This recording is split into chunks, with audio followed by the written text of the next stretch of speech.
சொல்ற ஒரு வார்த்தை என்ன அப்படின்னா, நிறைய பேரோட முகங்கள்ல நான் என்ன பேச போறேன் அப்படின்னு சொல்லிட்டு நிறைய இதுவா இருக்கு. போன வாரம் நிறைய முதல்ல சிங்கெல்லாம் பேசும்போது நிறைய சிரிச்சிங்க. இன்னைக்கும் ஆண்டவர் உங்களை பார்த்து சொல்ற ஒரு வார்த்தை, உங்க பாழான நிலை மாற்றப்படும். எது உங்களை பாழாக்கி இருக்கு? எனக்கு கூட நிறைய பாழான சூழ்நிலை இருக்கு. இன்னைக்கு என்னோட மனநிலை கூட அப்படிதான் இருக்கு. இன்னைக்கு பாருங்க, எது உங்க வாழ்க்கையில பாழாகி இருக்கு, பாழாக்கிக்கிட்டு இருக்கு?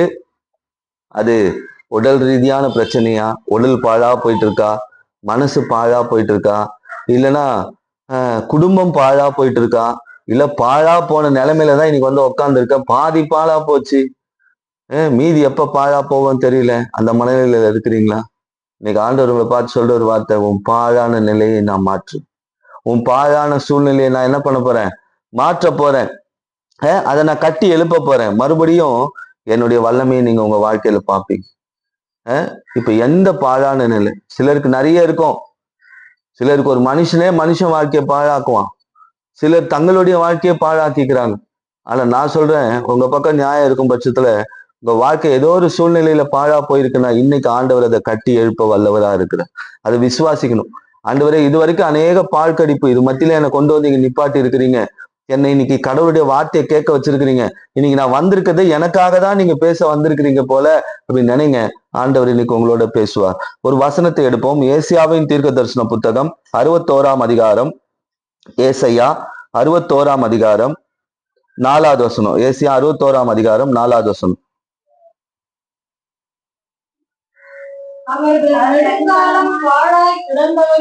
பாத்தீங்களா? நெடுங்காலம் பாழாய் கிடந்தவைகளை கட்டி. நெடுங்காலமா பாழா இருக்கு.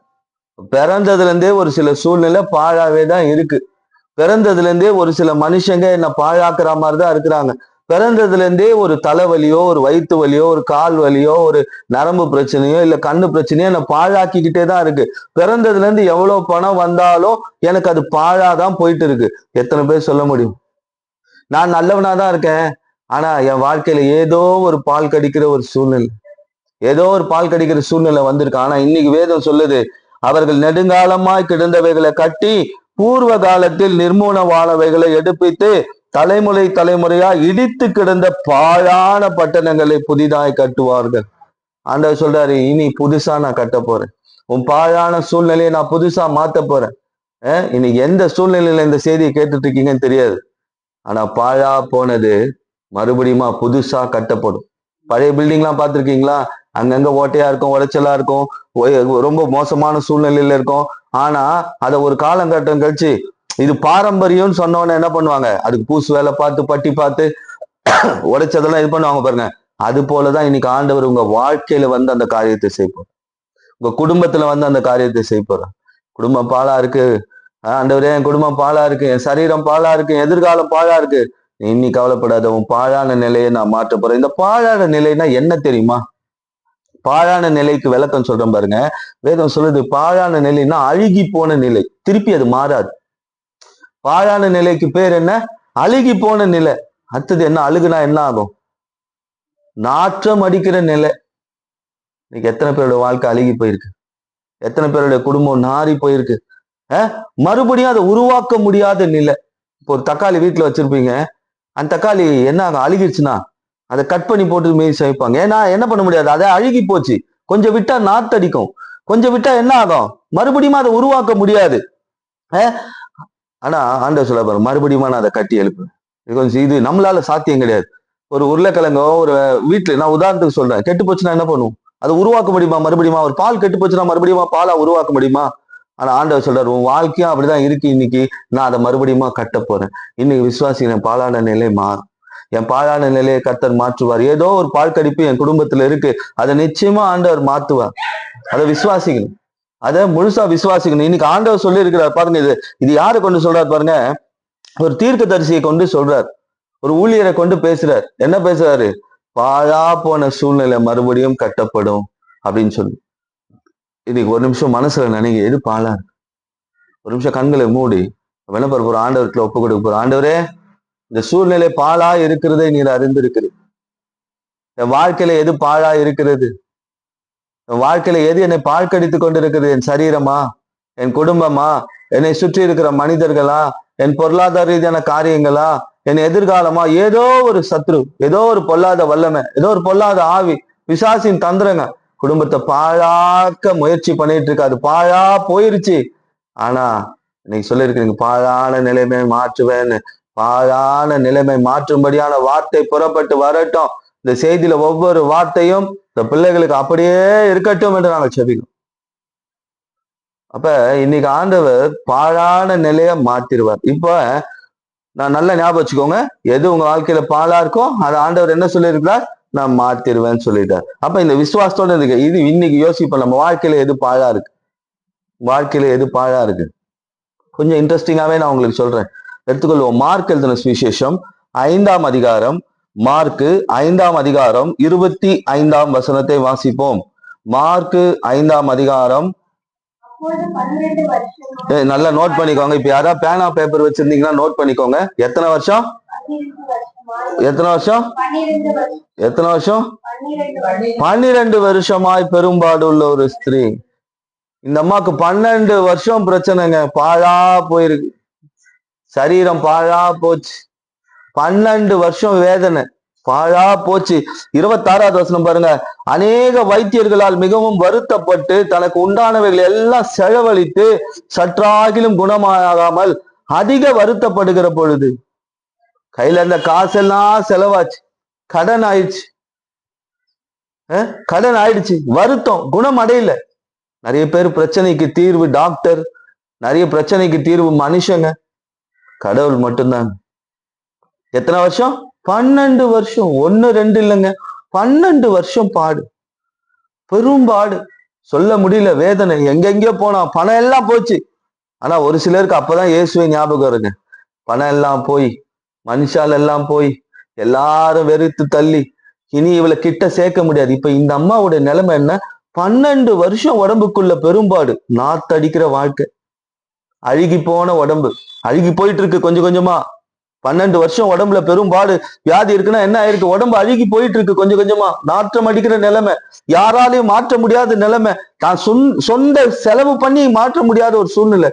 ஆனா இயேசு கிட்ட போறா.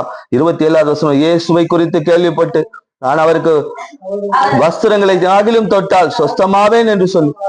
பாத்தீங்களா, அவர் என்கிட்ட பேச கூட வேணாங்க, அவர் என்கிட்ட சொல்ல கூட வேணாம், ட்ரெஸ்ஸை கொஞ்சம் தொட்டுட்டேன்னா போதும், நான் சரியாயிடுவேன். ஜன கூட்டத்துக்குள்ளே அவருக்கு பின்னாக வந்து அவளுடைய வஸ்திரத்தை தொட்டான். வஸ்திரத்தை தொட்டா பாருங்க, இவள் சரீரம் பாழா போயிருக்கு. இன்னைக்கு ஆண்டவரை இவ எப்படி பார்த்திருக்கான்? டாக்டர் மாதிரி பார்த்திருக்கான். எந்தெந்த டாக்டரையோ பார்த்தேன், எந்தெந்த டாக்டர் கிட்டயோ போனேன், எவ்வளவோ செலவு பண்ணேன், லட்சங்கள் போச்சு, எவ்வளவோ போச்சு, இன்னைக்கு என்கிட்ட ஒண்ணுமே இல்லை. மனிதர்கள் என்னை பார்க்கிற விதம், இவ கெட்டு போறா. மனிதர்கள் என்னை பார்க்கிற விதம், நாத்தடிக்கிற நிலைமை வந்துருச்சு. மனிதர்கள் என்னை பார்க்கிற விதம் மறுபடியும் உருவாக்கவே முடியாது. இன்னைக்கு எத்தனை பேருடைய வாழ்க்கை அப்படி இருக்கு? சிலருக்கு மனசுல பெரும்பாடு இருக்கு, சிலருக்கு வாழ்க்கையில பெரும்பாடு இருக்கு, சிலருக்கு சரீரத்துல பெரும்பாடு இருக்கு. இப்ப டாக்டர் கிட்ட போறீங்க, டாக்டர் சொல்றாரு, சிஸ்டர் வயிற்றுல ஒரு ஸ்கேன் எடுக்கணும் சிஸ்டர், முதுகுல ஒரு ஸ்கேன் எடுக்கணும் சிஸ்டர். எடுத்துட்டாங்க, எடுத்துட்டு ரிப்போர்ட் எடுத்து போய் டாக்டர் கிட்ட கொடுக்குறோம். டாக்டர் ஸ்கேனை பார்த்துட்டு அப்படி சிரிச்சாருன்னு வச்சுக்கோங்களேன், ப்ராப்ளம் இல்லைன்னு அர்த்தம். மூஞ்சியே கொஞ்சம் குறுகுறுன்னு பார்த்தாருன்னா, இப்படியே இப்படியே பாக்குறாருன்னு வச்சுக்கோங்க, கொஞ்சம் யோசிச்சு பாருங்க, அப்ப ஏதோ சம்திங் மேட்டர் சீரியஸ்னு அர்த்தம். கரெக்டா? டாக்டர் கிட்ட போறோம், ஒரு ஸ்கேன் எடுத்துன்னு போய் காட்டுறோம், டாக்டர் இப்படி பாக்குறாருனாவே சம்திங் சீரியஸ்னு அர்த்தம். கரெக்டா? அப்படிதானே? டாக்டர் நல்லா பார்த்துட்டு ஒன்றும் பிரச்சனை இல்லைங்க அப்படின்னா முடிஞ்சு போச்சு. கொஞ்சம் சீரியஸாவே ரொம்ப பொத்தி பொத்தி பாக்குறாருன்னு வச்சுக்கோங்க, அப்போ இன்னும் சீரியஸ்னு அர்த்தம். வீட்டுல யாராவது கூட வந்திருக்கீங்களான்னு கேட்டாருன்னா அதை விட சீரியஸ்னு அர்த்தம். ஆனா இவருக்கு தெரிஞ்சிச்சு, இந்த டாக்டர் கிட்ட போனா சீரியஸ் ஆனதெல்லாம் சப்ப மேட்டரா முடிச்சிருவாரு. உலக டாக்டர் கிட்ட போனேன், உலக டாக்டர், உலகத்துல இருக்கிற காயத்துக்கு மருந்து தேடுற இடத்துக்கு போனேன், எல்லாரும் கெட்டு போச்சு, நாத்தமச்சு போச்சு, இனிமே இதை உருவாக்க முடியாது சொன்னாங்க. என்னை உருவாக்குற இயேசு இருக்கிறார், அவர்கிட்ட போனா 12 வருஷம் இல்லைங்க, 12 வருஷம் வியாதியை ஒரு நிமிஷத்துல சரி பண்ணிட்டார் பெரும்பாடு. இன்னைக்கு ஞாபகம் வச்சுக்கோங்க, பாழாய் 12 வருஷம் பாழாய் போன ஒரு சரீரத்தை இயேசுவால சரி செய்ய முடியும்னா, இன்னைக்கு உங்க வாழ்க்கையில பாழா கெட்டு போய் நாற்றம் அடிக்கிற சூழ்நிலையில இனிமே உருவாக்கப்படவே முடியாது, இது சாத்தியமே இல்லை அப்படின்ற ஒரு சூழ்நிலையை மாற்ற இயேசு முடியும். ஆனா இயேசு கிட்ட வரணுங்க. இயேசுக்கு தெரியாதா இந்த கூட்டத்துல ஒருத்தர் இருக்கா, இந்த கூட்டத்துல ஒருத்தன் இருக்கா, இந்த இந்த இந்த வாழ்க்கையில பெரும்பாடு இருக்குன்னு அவருக்கு தெரியும். ஆனா அவர் எதிர்பார்க்கிறது என்ன வந்து அவர் தொடுவாளா, என்னுடைய வார்த்தையை கேட்பாளா, என் கூட வந்து நிப்பாளா. அவர் எதிர்பார்த்தது பாருங்க. அவருக்கு தெரியாதா எங்கேயோ அத்தி மரத்து மேல இருந்த சகேயை இறங்கி வானார். எப்படி ஆண்டவர் என் பேர் தெரியும், உன்னை படைச்சதே நான் தான், பரலோகத்துல டிசைன் பண்ணதே நான் தான், உனி இப்படி இருக்கணும், இப்படி ஏறணும், அத்தி மரத்துல ஏறி என்னை பார்க்கணும்ன்றது டிசைன் பண்ணதே நான் தான்ப்பா. அப்ப இந்த அம்மாவோட வேதனை தெரிஞ்சிருக்காதா? ஆனா ஒரே ஒரு விஷயம்தான், இயேசுவை தேடி போக கற்றுக்கணும். பாழான வாழ்க்கை மாற்றப்படணும். வருஷா வருஷம் என் வாழ்க்கையில ஒரு பால் கடிப்பு வருது, அது மாற்றப்படணும்னா நான் போக வேண்டிய இடம் என்ன? ஏசு கிட்ட. ஏசு கிட்ட போயிட்டேன்னு வச்சுக்கோங்க, மற்ற டாக்டர் எல்லாம் ஃப்ரெண்ட்ஷிப் வச்சுக்கிட்டா வாட்ஸ்அப்ல மாத்திரை அனுப்புவாங்க, இது வாங்கி போடுங்க சளி சரியாயிடும், இதை வாங்கி போடுங்க ஜுரம் சரியாயிடும் சொல்லி. ஆனா இவர்கிட்ட போயிட்டோம்னா இனிமே அது மன மருந்தா இருந்தாலும் சரி, உடல் மருந்தா இருந்தாலும் சரி, அதை எப்படி சரியாக்கணுமோ அவர் சரி பண்ணிடுவார். அப்ப அவர் வரணும், நம்ம வாழ்க்கையில அவர் வரணும். அவர் வந்தாதான், ஒரு பாட்டு ஒண்ணு இருக்கு, நீர் வந்தா சூழ்நிலை மாறுமே, முடியாததும் சாத்தியமாகுமே, நீர் வந்தால் சூழ்நிலை மாறுமே, முடியாததும் சாத்தியமாகுமே, நிறைவே நீர் வாருமே, நிறைவே நீர் வேண்டுமே, நிறைவே நீர் போதுமே, ஆவியானவரே. இதான் வாழ்க்கையில இயேசு வந்துட்டா போதுங்க, சூழ்நிலையே மாறிடும். இன்னைக்கு நான் சொல்றேன், எத்தனை வருஷம் இந்த அம்மாக்கு பாடு? 12 வருஷம். சரி, லூக்கா எழுதின சுவிசேஷம், லூக்கா எழுதின சுவிசேஷம் 13ஆம் அதிகாரம் 16வது வசனம். லூக்கா 13ஆம் அதிகாரம். சாத்தான் 18 வருஷமாய் கட்டியிருந்த ஆபிரகாமின் குமாரத்தியாகிய இவளை ஓய்வு நாளில் இந்த கட்டிலிருந்து அவிழ்த்து விட வேண்டியதில்லையா என்றார். எத்தனை வருஷம்? எத்தனை வருஷம்? எத்தனை வருஷம்? ஃபர்ஸ்ட் எத்தனை வருஷம்? 12. இப்ப இன்க்ரீஸ் ஆயிருக்கு 18. அப்ப நம்ம எல்லாம் ஏமாத்துறோங்க. 18 வருஷம் அது நோய், இது பேய்.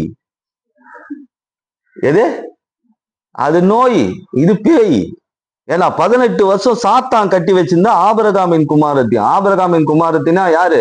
ஆசீர்வதிக்கப்பட்டவருடைய குமாரத்தி, ஆசீர்வதிக்கப்பட்ட சந்ததியில வந்தவதான். ஆனா 18 வருஷம் கட்டி வச்சிருக்கிறான். 12 வருஷம் நோய், 18 வருஷம் பேய். வாழ்க்கை என்ன ஆகுறது கொஞ்சம் யோசிச்சு பாருங்க. சிலர் வாழ்க்கை அப்படிதான் இருக்கு. சிலர் வாழ்க்கையில பேய் வெளியே இருக்கு, சிலர் வாழ்க்கையில பேய் உள்ள இருக்கு. 18 வருஷம் பேய். நம்ம சும்மா 4 நாள் யாருக்காவது கொஞ்சம் அப்நார்மலா இருக்கவங்களை பார்த்தா போதும், அவங்க வீட்டு பக்கமே போக மாட்டோம். இந்த அம்மா வீட்டு பக்கம், இந்த 18 வருஷம் இந்த அம்மா வீட்டு பக்கம் கூட யாரும் போயிருக்க மாட்டாங்க போது. கொரோனா வந்தாவே மூக்குல துணி வச்சுன்னு அப்படியே சுத்தின் கிட்டின்னு போனவங்க எல்லாம் நான் பார்த்தேன். இந்த வீட்டுல பேய் இருக்குன்னா யாராவது என்ன பண்ணுவாங்க? தெரு பக்கமே வரமாட்டான். அங்க எத்தனை வருஷம்? 12 வருஷம். இங்க 18 வருஷம். 18 வருஷம் கட்டி வச்சிருக்காங்க. அங்க 12 வருஷம் பாழான நிலைமை. இங்க 18 வருஷம் பாழா போச்சு வாழ்க்கை. 18 வருஷம் நாத்து அடிக்குது. வியாதினா கூட பரவாயில்ல, ஆப்பிள் ஆரஞ்சு வாங்கி வந்து கொடுத்துட்டு பார்த்துட்டு போவாங்க. யாரா பேய பார்த்துட்டு போவானா? 18 வருஷம் பேய் டோர் பக்கமே போக மாட்டான். கட்டி. இப்படிதான் இன்னைக்கு நிறைய பேருடைய வாழ்க்கை. நீங்க பாத்திருக்கீங்களா? ஒரு ஒரு வாழைப்பழம் எடுத்துக்கோங்க, வீட்டுக்கு போயிட்டு பழமா எடுத்துக்கோங்க, நடுவுல ஒரு ரப்பர் பேண்ட் போட்டு விட்டுருங்க. 2 நாள் கழிச்சு பாருங்க, மத்த இடம்லாம் நல்லா இருக்கும், அந்த இடம்லாம் அப்படியே கெட்டு போயிடும். கரெக்டா? அது போலதான் இன்னைக்கு என்ன பண்றான்னா பிசாசு, இந்த சாத்தா என்ன பண்றா, நிறைய பேருடைய வாழ்க்கை அசுத்த ஆவிகள்ல கட்டி வச்சார். அசுத்த ஆவியில கட்டி வச்சுட்டா ஆட்டோமேட்டிக்கா அவனே கெட்டு போயிடுவான். கட்டி வச்சுட்டான். உங்களை கட்ட 18 வருஷம் ஆகுது பிசாசுக்குன்னா, அதை கட்ட விட்டு இயேசுக்கு 1 நிமிஷம் போதும். உங்களை கட்ட பிசாசுக்கு 18 வருஷம், ஆனா இயேசுக்கு ஒரே நிமிஷம் தான், ஒரே நொடி தான், நிமிஷம் கூட கிடையாது, ஒரு நொடி. அவ தொட்டா ஒரு நொடியில அவ வாழ்க்கை மாறிடுச்சு. இந்த 18 வருஷம் பிசாசு கட்டி வச்சிருந்த காரியங்கள்ல இயேசு போனாரு. ஒரு நொடி தான். இந்த பிசாசு என்ன பண்ணுவான்? சந்தோஷத்தை கட்டி வச்சிருவான். சந்தோஷமே இருக்காது, வந்தாலும் போயிடும். சமாதானத்தை கட்டி வச்சிருவான், சமாதானம் வரும் போயிடும். சிலருக்கு தூக்கத்தை கட்டி வச்சிருவான், தூக்கமே வராது. தூக்கத்தை கட்டி வச்சிருவான். கட்டி வைக்கிறது பிசாசுடைய வேலை, கட்ட வைக்கிறது இயேசுடைய வேலை. ஆனா நான் எங்க வரணும்? இயேசுவின் வார்த்தைக்குள்ள வரணும். சும்மாவே வீட்டுல உட்காந்துட்டு ஏசப்பா என்னை விடுவும், ஏசப்பா என்னை குணமாக்கும், ஏசப்பா என்னை சுகப்படுத்தும், சரிப்படுத்தும், அதப்படுத்தும், இதப்படுத்தும், ஒன்னும் படுத்தாது. நம்ம வரணும். நான் இயேசு கிட்ட வந்திருக்கிறேன். எங்கெங்கயோ போனா அந்த அம்மா 12 வருஷம் ஒண்ணுமே யாராலும் எதுவும் செய்ய முடியல. இயேசுன்னு போய் விழுந்துட்டாங்க. ஒரே ஒரு நொடி. 12 வருஷம் அழுகி போய் பாழா போய் நாற்றம் எடுக்கிற வாழ்க்கையை மாத்திட்டாரு. அந்த நோய், இது பேய், இது அதை கூட கொஞ்சம் ஹேண்டில் பண்ணிடலாம். இந்த பேயை ஹேண்டில் பண்றதுதான் கஷ்டம். இது என்ன பண்ணார் ஆண்டவர்? ஒரே நிமிஷம் கட்டவிழ்த்து விடுங்கன்னு சொன்னாரு. இன்னைக்கு நாம ஆண்டவர் வீட்டுல நீங்க வரணும், கேட்கணும். ஆண்டவரே, வாழ்க்கையில எதெல்லாம் கட்டு, எதெல்லாம் போய் சாத்தான் கட்டி வச்சு, என் கண்ணுக்கு தெரிய, கயிறுல கட்டினா தெரியும். சாத்தா மறைமுகமா கட்டி வச்சிருக்கான், பிசாசு மறைமுகமா கட்டி வச்சிருக்கான். நீங்க நினைச்சா கட்ட அவிழ்க்க முடியும். நீங்க நினைச்சா இதெல்லாம் என்ன பண்ணும் தெரியுமா? இந்த கட்டுகளை அவிழ்க்க இயேசுவின் ரத்தம் தான் நமக்கு கட்ட அவிழ்க்க முடியும். இயேசுவின் ரத்தம் தான் நம்மளை சரி பண்ண முடியும். அதுதான் ஒரு அருமையான ஒரு பாடல் ஒண்ணு உண்டு. நேசரின் ரத்தம் என் மேலே நெருங்காது சாத்தான், நேசரின் ரத்தம் என் மேலே நெருங்காது சாத்தான், பாவமாய் சிலுவையில் பலியானா பாவத்தை வென்று விட்டார், பாசமாய் சிலுவையில் பலியானா வென்று விட்டார். அப்ப பாருங்க, இயேசுவின் ரத்தம் என் மேல இருக்கு, சாத்தானால கட்ட முடியாது. கட்டனாலும் அந்த கட்டெல்லாம் என்ன ஆகும்? சும்மா இந்த இதெல்லாம் படத்துல, சினிமா படத்துலாம் அப்படியே கையெல்லாம் கட்டி வச்சிருவோம். கட்ட கட்ட கட்ட கட்ட கட்ட. விஜயகாந்த் எல்லாம் நல்லா பண்ணுவார். கட்ட கட்ட கட்ட கட்ட கட்டன்னு சொன்னாருன்னா பட்டால் பட்டால் பட்டால் பட்டால் எல்லாம் அரும். பாத்துருக்கீங்களா? ஏதாவது சொல்லணும்னா இப்படிலாம் சொல்ல வேண்டி இருக்குங்க. என்ன பாஸ்ட் இப்படிலாம் நானே பரவாயில்ல. ஒரு பாஸ்ட் ஒருத்தர் எங்க மலேசியால KGF சர்ச்சுன்னு போடுங்க, மலேசியால என் மூச்சவ பேச்சவன் பாட்டு பாடிக்கிறாரு ஆல்டர்ல. அது மட்டும் இல்ல, இந்த ரோஜா படத்துல இருந்து ஒரு பாட்டு, இன்னொருத்தர் மாசிலா என்னை காதலி பாட்டு பாடிட்டாரு. இயேசுதான் நான் தான் மாசிலா, அவர் தான் எம்ஜிஆர்ன்னு சொல்லிட்டு பாட்டார். இப்படிலாம் இருக்கிறாங்க. ஆனா நான் எதுக்கு சொன்னேன்னா, அந்த கட்டெல்லாம் எப்படி தெரிக்கும் அந்த சினிமால பாப்பீங்கல்ல, அது போல நான் இயேசுவின் ரத்தத்துல இருக்கிறேன்னா என்னை எப்படி கட்டி வச்சாலும் இதெல்லாம் தெரிக்கும். முதல்ல எத்தனை வருஷம்? 12 வருஷம். அடுத்தது எத்தனை வருஷம்? 12, 18. சரி, நல்லா ஞாபகம் வச்சுக்கோங்க. யோவான் சுவிசேஷம் 5ஆம் அதிகாரம் 5வது வசனம். எத்தனை வருஷம்? பாருங்களா, 12 போச்சு, 18 போச்சு, இப்போ ஃபர்ஸ்ட் நோய், அடுத்தது பேய். 38 வருஷம் வியாதி கொண்டு இருந்த ஒரு மனுஷன் அங்கே இருந்தான். பாருங்களா, 3 மடங்கு வேதனை. எப்படி? 12 12 12 கூட்டுங்க, 38 வருஷம். நம்மலாம் 38 வருஷம் வியாதி இருந்ததுன்னு வச்சுக்கோங்க. ஏசாது, கோயிலாது, சர்ச்சாது, வார்த்தையாது, போடாசத்தான்ட்டு போயிட்டே இருப்பாங்க. இங்க பாருங்க, 38 வருஷமா. முதல்ல எத்தனை வருஷம்? 12, அடுத்தது 18, இப்போ 38. இவங்க வாழ்க்கையெல்லாம் என்ன நடந்திருக்கு? பாழான போன நிலை, மறுபடியும் உருவாக்கப்பட முடியாத நிலை, நாற்றம் அடிக்கிற நிலை, கெட்டு போன நிலை. ஆனா ஆண்டவர் சொன்னாரு, இந்த பெரும்பாடுள்ள ஸ்திரீய ஒரு க்ஷணத்துல நான் சரி பண்ணேன். இந்த 18 வருஷமா சாத்தான் பிசாசு கட்டி வச்சிருந்த கட்டை ஒரு நிமிடத்துல அவுத்து விட்டேன். இங்க பாருங்க, 6வது வசனம் வாசிங்க. அதுலயே படுத்திருந்த அவனை இயேசு கண்டு ஓகே.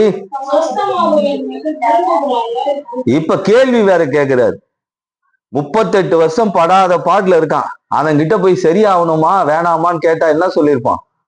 சரியாகணும் ஆண்டவர் தான் சொல்லியிருப்பான். இல்லைன்னா யோ என்னையா கேள்வி கேட்கிறேன், 38 வருஷமா படாத பாடுபட்டு இப்படி இருக்கிறேன், என்கிட்ட வந்து சரியாகணும்னு கேட்கிற கேள்வி நக்கலா? அப்படி இல்லாத குத்தி காட்டியா 38 வருஷமா படுத்துன்னு இருக்கேன்னு சொல்லி அப்படியே வரோம் பாருங்க. நல்ல கவனிங்க, ஏசு என்ன பண்றாரு பாருங்க. படுத்திருக்கிற அவனை கண்டு முதல்ல பாக்குறார் உங்க சூழ்நிலை எவ்வளவு ஆழமா இருக்கு. அடுத்தது பாருங்க, அவன் வெகு காலமா வியாதியஸ்தன் என்று அறிந்து உங்களை எது பாழாக்கிக்கிட்டு இருக்கு, எது கெட்டு போக பண்ணிட்டு இருக்கு, எது அழிக்குது, அதை என்ன பண்றாரு? அறிகிறார். ஃபர்ஸ்ட் முதல்ல பாக்குறார், அடுத்தது அறிந்து கொள்றார். இப்ப வந்து சொல்லுவாங்க பாருங்க, ஐயோ மறுபடியும் நான் ஏதாவது உதாரணம் சொன்னா என்ன பாஸ்டர் சினிமால இருந்தே பேசுறாருன்னு நினைச்சுக்காதீங்க. இந்த எம்ஜிஆர் படம் பாத்திருக்கீங்களா? ஃபர்ஸ்ட் 3 அடி வாங்குவாராம் எம்ஜிஆர், தெரியும்ல இந்த கதை உங்களுக்கு? ஃபர்ஸ்ட் 3 அடி வாங்குவார், அப்புறம் தான் திருப்பி அடிப்பாராம். ஏன் அப்படின்னு எம்ஜிஆரை கேட்டா அதுக்கு ஒரு கேள்வி சொன்னாராம். ஃபர்ஸ்ட் அடிக்கிறவனுடைய பவரை பார்ப்பேன், அடுத்தது அடிக்கிறவனுடைய ஸ்டைல பார்ப்பேன், அடுத்தது 3வது அடி அடிச்ச பிறகு அவன் கொஞ்சம் வேகம் கம்மியாகும், அப்ப நான் அடிக்க ஆரம்பிப்பேன். அது போல ஏசு அப்படி பாக்குறவர் இல்ல.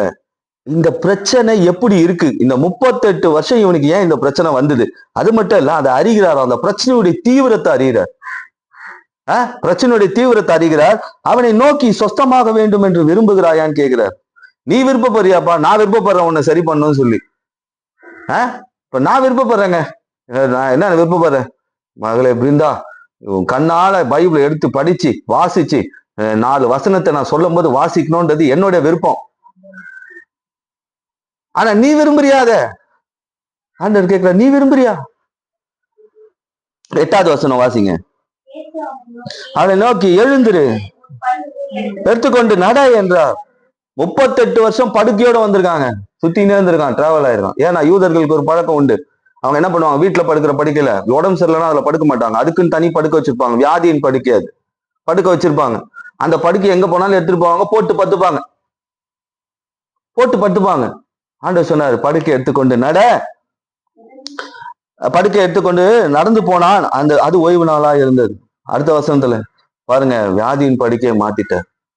ஆனா ஒண்ணுதான், இன்னைக்கு என்னால மாற்ற முடியாது, என்னால இது சரி செய்ய முடியாது, என் வாழ்க்கை கெட்டு போயிருக்கு, என் வாழ்க்கை அழுகி போயிருக்கு, என் சரீரம் கெட்டு போயிருக்கு, என் சரீரம் இப்படியா இருக்கு, இப்ப நடந்துகிட்டு இருக்கு, இனி வரப்போகும் நாட்கள்ல இந்த நிலைமை பயங்கரமா மாறும் போல இருக்கு, இன்னும் நாற்றம் அடிக்கிற சூழ்நிலை வரும். ஆனா ஆண்டவர் சொல்லிட்டாரு, என்ன சொன்னாரு உங்களுக்கு? ஃபர்ஸ்டே ஒரு வார்த்தை சொன்னேன். என்ன வார்த்தை சொன்னேன்? உன் பாழான நிலையை நான் மாற்றேன்.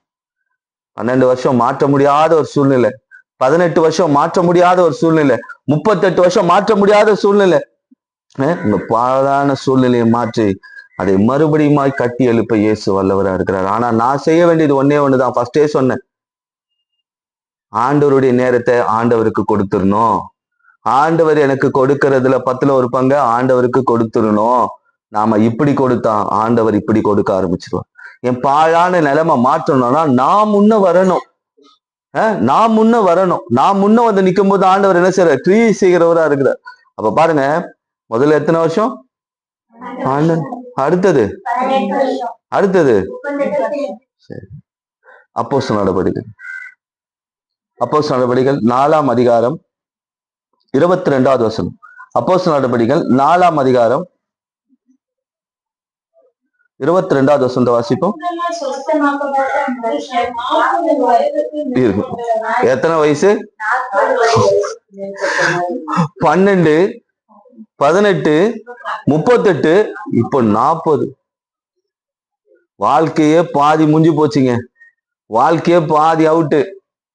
நம்ம எல்லாம் பாருங்க, சும்மா தலைவலி, வயிறு வலி, இடுப்பு வலி, கால் வலிக்க என்ன பண்ணிடும்? ஏசப்பான்னுறோம். ஆனா 40 வருஷம் ஆனா இவனுக்கு ஒரு பெரிய அற்புதம் நடந்தது. 40 வருஷம் பாழா போன சரீரத்தை ஆண்டவர் என்ன பண்ணிட்டாரு? கட்டி எழுப்பிட்டார் ஒரே நிமிஷத்துல. 40 வருஷம் கொஞ்சம் யோசிச்சு பாருங்க. எத்தனை வருஷமா இந்த உங்க வாழ்க்கையில போராட்டம் வந்துட்டு இருக்கு. சொல்றேன், ஒரே நிமிஷம். இன்னைக்கு விசுவாசி, ஒரு பிரச்சனை என் குடும்பத்தை நாற்றம் அடிக்க பண்ண பிளான் பண்ணிருக்கு.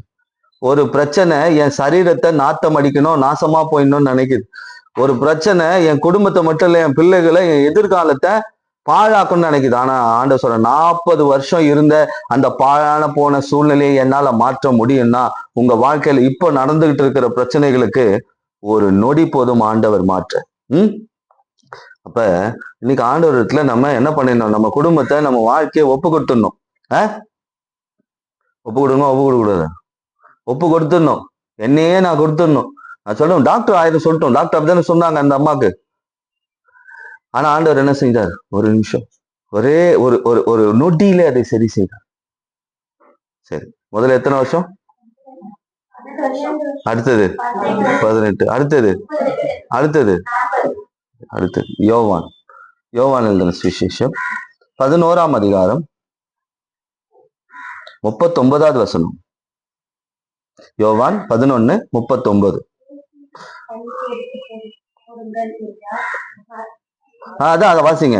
மரித்தவனுடைய சகோதரி ஆகிய மார்த்தாள் அவரை நோக்கி, ஆண்டவரே, இப்பொழுது நாருமே 4 நாள் ஆயிற்று. நான் பாஸ்டர் எல்லாம் எப்பா இவனுக்கெல்லாம் உயிரோடு இருந்தாங்க 12 வருஷம், 18 வருஷம், 32 வருஷம், 40 வருஷம், ஆளு இங்க காலி, டோட்டல் பல்ப் ஃபியூஸ் போயிடுச்சு. உயிரோட இருக்கிறவங்க வாழ்க்கையில மட்டும் இல்லைங்க, மரித்து போயிருக்கிறவங்க வாழ்க்கையில அவர் நினைச்சா கிரியை செய்ய முடியும். உங்க மரித்து போற வாழ்க்கையை அவரால் மாற்ற முடியும். நிறைய பேர் நினைச்சு, என் வாழ்க்கை நாட்டமா போச்சு, என் பிள்ளை வாழ்க்கை நாசமா போச்சு, கெட்டு போச்சு, இனிமே அது உருவாக்கப்படுமா? நான் சொல்றேன், அது உருவாக்கப்படும். இவன் செத்தே 4 நாள் ஆகி போச்சுங்க. உள்ள இருக்கிறான் அவங்க தங்கச்சி, அவங்க அக்காக்காரி என்ன சொல்ற, ஐயோ டோர் ஓபன் பண்ணாதீங்க, நாத்து அடிக்கும். ஒரு எலி செத்து போனாவே இப்படி இருக்கு, நீங்க டோர் கேர் ஓபன் பண்றாதீங்க, கல்லறிய ஒரே பயங்கர ஸ்மெல் அடிக்குமே, நாற்றம் அடிக்குமே. லாசரு செத்து போயிருக்கிறாரு, இவரும் வியாதி தான், ஆளு செத்து போயிட்டாரு. செத்து போய் 4 நாள் ஆயிடுச்சு, அடக்கம் பண்ணிட்டாங்க. அவ்வளவுதான். எல்லாம் என்ன நினைச்சிருப்பாங்க, வந்தாச்சு நல்லா இப்போ எடுத்து போட்டோம், இப்போ அப்புறம் என்ன காரியம் டேட்டை ஃபிக்ஸ் பண்ணுவோம், இது கடா போடுவோம். ஏன்னா அவங்க ஃபுல்லா கறி இல்லாம சோறு இல்லை அவங்களுக்கு பிளான் பண்ணியிருப்பாங்க. 4 நாள் ஆகி போச்சு, என்னத்துக்கு பேசி முடிக்காம வந்திருப்பாங்களா, அவருக்கு ஸ்தோத்திர கூட்டம் எப்போ வைக்கலாம்னு சொல்லி எல்லாம் பேசி முடிச்சிட்டாங்க. இவங்க பிக்ஸ் பண்ணிட்டாங்க அவர் அவுட்டுன்னு. ஆனா பாருங்க, 12 வருஷம் பெரிய விஷயம் இல்லைங்க, 18 வருஷம் பெரிய விஷயம் இல்லைங்க, 38 வருஷம் பெரிய விஷயம் இல்லைங்க, 40 வருஷம் பெரிய விஷயம் இல்லைங்க. மரித்தவன் மேலும் இயேசு கிரியை செய்ய முடியும். இன்னைக்கு நீங்க எந்த நிலைமையில வந்திருக்கிறீங்க, என் வாழ்க்கை மரித்து போச்சு, என் சரீரம் மரித்து போச்சு, என்னுடைய எதிர்காலம் மரித்து போச்சு, என் குடும்பம் மரித்து போச்சு, அவ்வளவுதான், இனிமே இது எழும்பாது, இது வாய்க்காது அப்படின்னு ஒரு எண்ணத்தோடய இருந்துட்டு இருக்கும். ஆனா ஆண்டவர் சொல்றாரு, அந்த கெட்டு போன சூழ்நிலையை என்னால மாற்ற முடியும். பாடி எவ்வளவு கெட்டு போயிருக்கும், எங்கேயாவது உயிரோடு இருக்கிறவங்க வாழ்க்கை கெட்டு போச்சு, சரீரம் கெட்டு போச்சு, இந்த பாடி எப்படி கெட்டு போயிருக்கும். 40வது வசனம் வாசிங்க. இயேசு அவளை நோக்கி, நீ விசுவாசித்தால் தேவனுடைய மகிமையை காண்பா என்று நான் உனக்கு சொல்லவில்லையா? இப்ப ஆண்டவர் உங்களுக்கு சொல்ற இந்த வார்த்தை தான் நான் இப்ப சொன்ன பத்தியா, இது எல்லாம் நீ விசுவாசி. 12 வருஷம் இல்லைங்க, 18 வருஷம் இல்லைங்க, 38 வருஷம் இல்லைங்க, 40 வருஷம் இல்லைங்க, செத்தே போச்சு, இது முடிஞ்சே போச்சுன்னு நினைச்சாலும் நீ விசுவாசி, தேவ மகிமையை காண்பா. நான் இன்னைக்கு சொல்றேன், உங்க வாழ்க்கையில நீங்க விசுவாசத்துல உண்மையா இருக்கும்போது நிச்சயமாகவே தேவ மகிமையை காண்பீர்கள். ஆண்டவர் என்ன சொன்னாரு அந்த இடத்துல, அதுக்கப்புறங்க கல்லை எடுத்து போடுங்கன்னார். ஃபர்ஸ்ட் என்ன சொன்னாரு, கல்லை எடுத்து போடுங்கன்னார். ஏன் அவர் நினைச்சானா கல்லே அகண்டு போன்னு இருக்கலாம். அவர் தான் சொன்னார், மலையை பார்த்து பேசுங்க, அது அகண்டு போவோம், பேர்ந்து போவோம்னு சொன்னாரு. இவரே பேசியிருக்கலாமே. இந்த கல் என்பது சந்தேகத்தை காமிக்கும். அந்த அம்மாக்கு என்ன வந்துருச்சு, கூட பிறந்தவங்க தான், என்ன வந்துருச்சு, சந்தேகம் வந்துருச்சு. எப்படி சந்தேகம் வந்துருச்சு, ஏசு எப்படி சரி பண்ண முடியும், செத்து 4 நாள் ஆச்சு. ஏதோ 12 வருஷம் வியாதி சரி பண்ணிடுவாரு, 18 வருஷம் வியாதி சரி பண்ணிடுவாரு, இப்ப சாத்தான் கட்டினா சரி பண்ணிடுவாரு, 38 வருஷம் வியாதி சரி பண்ணிடுவாரு, 40 வருஷம் அற்புதத்தை செஞ்சிருவாரு. செத்தே போயிட்டான, இனிமே என்ன செய்ய முடியும்? சந்தேகம். இந்த சந்தேகம்ன்ற கல்லை புரட்டி போடு. ஃபர்ஸ்ட் இந்த சந்தேகம்ன்ற கல்லை உங்க வாழ்க்கையில இருந்து புரட்டி போடுங்க, ஆசீர்வாதத்தின் கதவுகள் தானாய் திறக்கும். திறக்குமா திறக்காதான்? இன்னொன்னு கூட சொல்றேன், இது கொஞ்சம் பெரிய சப்ஜெக்ட் தான். யூதர்கள் எப்படி ஒருத்தர் அடக்கம் பண்ணுவாங்க தெரியுமா? இப்ப இதுதான் கல்லறைன்னு வச்சுக்கோங்க, இவ்வளவு பெருசு இருக்கும், இதுல முக்கா இருக்கும் கல்லறைன்னு வச்சுக்கோங்க. இதுல ஒருத்தர் அடக்கம் பண்ற மாதிரி இருந்தா பயங்கர விலை உயர்ந்த வாசனை பொருட்களை வைப்பாங்க, உடம்பு ஃபுல்லா அப்படிப்பட்ட வாசனை பொருட்களை போடுவாங்க. ரூம் ஃபுல்லா நீங்க எப்ப திறந்தாலும் அந்த வாசனை தான் இருக்குமே தவிர டெட் பாடி ஸ்மெல்லே இருக்காது. அவங்க பழக்க வழக்கம் அது. ஏன்னா பாருங்க, இயேசு அடக்கம் பண்ணும்போது என்ன எடுத்துட்டு போனாங்க, சென்ட் பாட்டில் எடுத்துட்டு போனாங்க. எதுக்கு? நம்மளாம் இப்ப பாடியில சும்மா பாடி ஸ்ப்ரே வச்சு போடுறோம்ல, அதெல்லாம் அங்கிருந்து வந்ததுதான், அவங்க யூஸ் பண்ற சென்ட் எல்லாம் இன்னைக்கு கோடி. எப்படி ஒரு சின்ன பாட்டிலே 1 கோடி 1.5 கோடி இருக்கும் இப்ப ரேட்டு இருக்கு. அந்த ரேட்டுக்கெல்லாம் சென்ட் இருக்கானா இருக்கு. அப்படிப்பட்ட திரவியங்களை போடுவாங்க. அது வருஷ கணக்கானாலும் ஒன்னும் ஆகாது. அந்த வாசனை அந்த இடத்துக்குள்ள அப்படியே இருக்குமா, அவங்க பழக்க வழக்கம். ஆனா இந்த அம்மாக்கு என்ன வந்துருச்சு, திறந்தா ஸ்மெல் வரும்னு சொல்லிருக்கணும், நாத்து அடிக்குமேன்ட்டாங்க. என்ன சொல்லிட்டாங்க, இன்னைக்கு நம்ம அப்படிதான் சொல்லிட்டு இருக்கோம். என் வாழ்க்கை நாத்தம் வச்சு போச்சிங்க, மூடிச்சிங்க, அவ்வளவுதாங்க, முடிஞ்சிருச்சிங்க. முடியலங்க. இயேசு வந்திருக்கிறார் திறக்கும்போது. 12 வருஷத்துடைய வாழ்க்கை கெட்டு போன வாழ்க்கையை மாத்த முடியும்னா, 18 வருஷம் சாத்தான் கட்டி வச்சிருந்த வாழ்க்கையை மாத்த முடியும்னா, 38 வருஷம் வியாதியா இருந்தவனோட வாழ்க்கையை மாற்ற முடியும்னா, 40 வருஷத்துல அற்புதத்தை செய்து அவன் வாழ்க்கையை மாற்ற முடியும்னா, மரித்து போனவனுடைய வாழ்க்கையை மாத்திட்டாருங்க. இங்க விசுவாசிங்க, முடிஞ்சிருச்சுன்னு நினைக்காதீங்க. கட்டாயமா ஆண்டவர் உங்கள் வாழ்க்கையை மாற்ற வல்லவரா இருக்கிறார். ஆனா சந்தேகத்தை விட்டுணும். இன்னும் கூட நான் சந்தேகத்தை பத்தி ஒரு சில விளக்கம் சொல்றேன் பாருங்க. இதெல்லாம் நடக்கணும்னா, இப்ப நடந்துகிட்டு இருக்க உங்க வாழ்க்கையில இருக்கிற சூழ்நிலை மாறணும். இதெல்லாம் ஆண்டவர் மாத்தணும். இது கொஞ்ச நாளா நடந்துட்டே இருக்கும். 5 வருஷமா நடந்துட்டு இருக்கு, 10 வருஷமா நடந்துட்டு இருக்கு, 15 வருஷமா நடந்துட்டு இருக்கு, எத்தனை வருஷமா நடக்கட்டுங்க. ஆனா அவருக்கு ஒரு நொடி போடும்.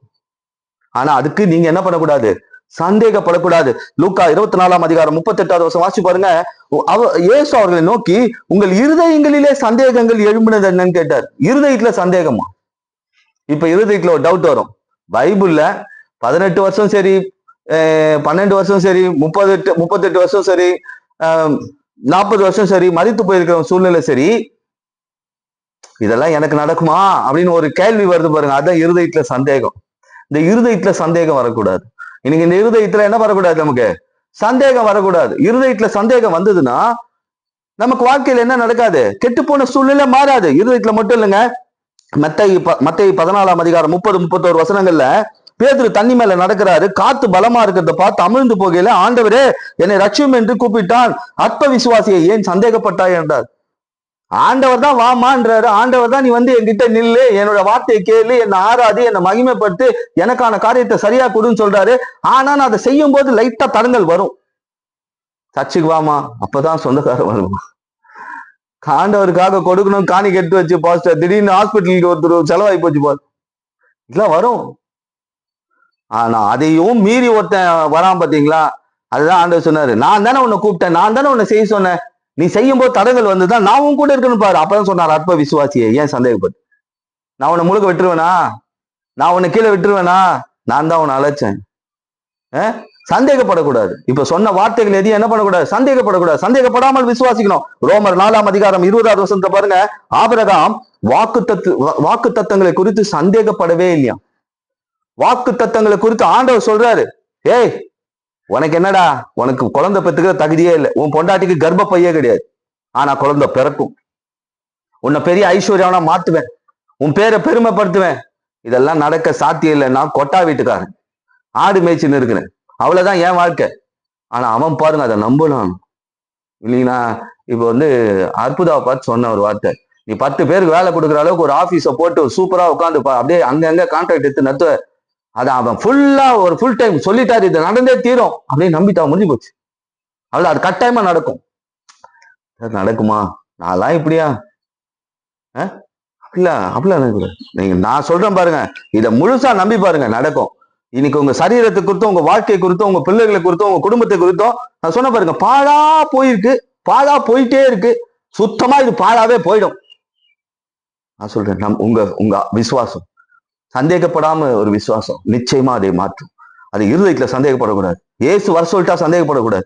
வாக்கு தத்தம் கொடுத்திருக்கிறார், அதை பத்தி சந்தேகப்படக்கூடாது. அடுத்து நான் சொல்றேன் பாருங்க, அப்போஸ்தலர் நடவடிக்கைகள் 10ஆம் அதிகாரம் 17வது வசனத்துல பேதுரு தரிசனத்தை குறித்து தனக்குள்ளே சந்தேகப்படுகையில், ஊழியக்காரங்க இப்ப நான் தரிசனமா சொல்றேன், கர்த்தர் இவர்களை ஒரு தொழிலதிபரை ஏற்றுவார். நானு அடிக்கடிக்கு சொல்ற ஒரு விஷயம், எங்க சர்ச்சில் 10,000 பேர் இருந்து அதுல 1000 பேர் என் சபைக்கு சப்போர்ட்டா இருக்கிறத விட, என் சபையில 1000 பேர் இருந்தா அந்த 1000 பேர் எனக்கு சப்போர்ட்டா இருந்தா போதும்.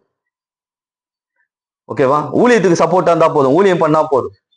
10,000 பேர் சேர்ந்து ஒரு காணிக்கை கொடுக்கறத ஒரு விசுவாசியால கூட கொடுக்க முடியும். 10,000 பேர் சேர்ந்து ஒரு சபையை கட்டுறத ஒரே ஒரு விசுவாசி கட்ட முடியும். கரெக்டா? கரெக்டா? நான் சொன்னேன், அதை பத்தி நினைச்சேன், ஆண்டவரே ஒரு 30 சேர் ஒரே மாதிரி எல்லா விசுவாசி மனசுல ஒரு 5-5 சேர் நீங்க பேச மாட்டீங்களா? ஒரு டைம் நினைச்சேன். ஆனா ஒரே விசுவாசியை கொண்டு வந்து போட்டார் மொத்த சாரியம். எப்படி?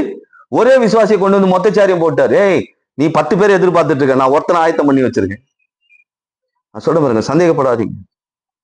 அப்ப கடவுளுடைய காரியத்தில் நான் சரியா இருக்கும்போது தீர்க்க தரிசனம் சொல்றாங்க, இங்க இருந்து தீர்க்க தரிசனம் வாழ்க்கை குறித்து புறப்பட்டு வருது.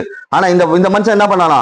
தீர்க்க தரிசனத்தை விசுவாசிக்காம சந்தேகப்படுறான். இன்னைக்கு ஆண்டவர் எனக்கா சொல்றாரு, எனக்கே நம்பிக்கை நடக்கும்னு சொல்லி இவர் ஏதோ சொல்லிருக்காரு. இந்த தரிசனமான வார்த்தைகளை குறித்து சந்தேகப்படாதீங்க. தரிசனம் என்னைக்குமே பொய்யாவாதுங்க. ஆனா அதை மாற்ற இயேசுவால் முடியும். சிலருக்கு எச்சரிப்பின் தரிசனம் வரும், அதை மாற்ற இயேசுவால் முடியும். சிலருக்கு வாக்குத்தத்த வார்த்தைகள் வரும், அதை நிறைவேற்ற இயேசுவால் முடியும். ஆனா இன்னைக்கு என்னுடைய பாழான சூழ்நிலை மாறணும்னா நான் சந்தேகப்படவே கூடாது.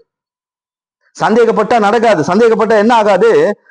யாக்கோப்பு 1:6 ஆனாலும் அவர் எவ்வளவாகிலும் விசுவாசத்தோட கேட்க கடவன், சந்தேகப்படுகிறவன் காற்றினால் அலைப்பட்டு அலைகிற கடலின் அலைக்கு ஒப்பாய் இருக்கிறான். ஜபத்துல சந்தேகம், ஜபம் பண்ணிட்டு சந்தேகப்படுறது. நான் ஜபம் பண்ணிட்டேன், நடக்குமா நடக்காதா? கர்த்தர் கேட்டாரா கேட்கலையா? விசுவாசிங்க, சந்தேகப்படாம ஜபம் பண்ணுங்க. அது மட்டும் இல்ல, அவிசுவாசம்.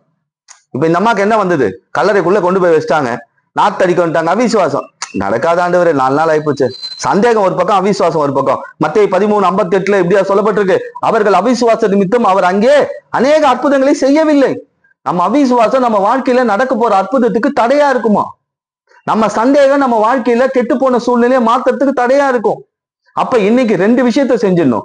ஏசு என் கெட்டு போன வாழ்க்கையை மாத்தணும், என் கெட்டு போன சரீரத்தை மாத்தணும், என் கெட்டு போன குடும்பத்தை மாத்தணும், என் கெட்டு போன பிள்ளைகளை மாத்தணும், என் கெட்டு போன எதிர்காலத்தை மாத்தணும்னா முதல்ல நான் சந்தேகத்தை எடுத்து வெளியே போட்டுணும், அவிசுவாசம் எடுத்து வெளியே போட்டுணும், இந்த சந்தேகன்ற கல்லை புரட்டி போட்டுணும். கல்லை புரட்டுங்க, பாழான நிலை மாறிடும். இந்த சந்தேகன்ற கல்லை புரட்டுடுங்க. மரித்தவனே ஆண்டவர் எப்படி பாழா போயிருக்கோம். நான் சொன்னேன் இல்லையா, சரீரம் எப்படி அழுகி போயிருக்கும், அவன் உடம்பு எப்படி எல்லாம் அழுகி போயிருக்கும், அவன் உடம்பெல்லாம் எப்படி அழுகி போயிருக்கும். அதை மாத்த முடியுமா? யாராலையாவது மாத்திருக்க முடியாது. ஆனா இயேசு மாத்தினார். உங்கள் வாழ்க்கையிலும் சில மாற்றப்பட வேண்டிய காரியங்களை மாற்ற நீங்கள் புரட்ட வேண்டிய கல்லுகளை புரட்டுங்க. அவிசுவாசத்தை தூக்கி வெளியே போடுங்க. ஆதியாகமம் 29:10 வாசிச்சு பாத்தீங்கன்னா, யாக்கோபின் ஆடுகளுக்கு தண்ணி இல்ல. அங்க என்ன பண்றான்? கிணற்றின் வாயில் இருந்த கல்லை புரட்டி ஆடுகளுக்கு தண்ணீர் காட்டினான். ஆடுகளுக்கு தண்ணி இல்லைங்க, அங்க ஆடுகள் தண்ணி இல்லைன்னா செத்துரும். என்ன பண்ணலாம்? கல்லை புரட்டினான், உள்ள தண்ணி இருக்கு. அப்ப உங்க வாழ்க்கையில சந்தேகம்ன்ற கல்லை புரட்டுங்க, அவிசுவாசத்தை தூக்கி போடுங்க. உங்களுக்கான ஆசீர்வாதம் அதுக்குள்ளதான் இருக்கு. உங்களால முடிஞ்சதை நீங்க செய்யுங்க. புரட்ட முடியாத கல்லை அவர் புரட்டிடுவார். உங்களால புரட்ட முடியாத கல்லை அவர் புரட்டு. ஆண்டவரே, எனக்கு பலன் இல்லப்பா, ஆண்டவர்ல ஒப்பு கொடுத்துங்க. ஆண்டவரே, 18 வருஷம் கேட்டேன், இன்னைக்கு ஒரு செய்தி கேட்டேன். 12 வருஷமா ஒரு அம்மாக்கு கர்ப்பப்பையில பிரச்சனை, 18 வருஷமா பிசாசால பிரச்சனை, 38 வருஷமா கொடுமையான வியாதி, 40 வருஷத்துல ஒருத்தருக்கு அற்புதம் செய்திருக்கீங்க. செத்து 4 நாள் கழிச்சு ஒருத்தனை உயிரோட எழுப்பிருக்கீங்க. அவங்க கெட்டு போன வாழ்க்கையை உங்களால மாற்ற முடியும்னா, என் வாழ்க்கையில் நடந்துட்டு இருக்க பிரச்சனை ஒண்ணுமே இல்லை, அதை மாற்ற நீங்க முடியும். ஏன்னா சில கல்லை நான் புரட்டுறேன், சில கல்லை என்னால முடியாத கல்லை நீங்க பற்றுங்க. இந்த இடத்துல ஒரு வசனம் சொல்லியிருக்கு பாருங்க, மத்தேயு 28:2 கர்த்தருடைய தூதன் வானத்திலிருந்து வந்தான், வாசலில் இருந்த கல்லை புரட்டி தள்ளினா.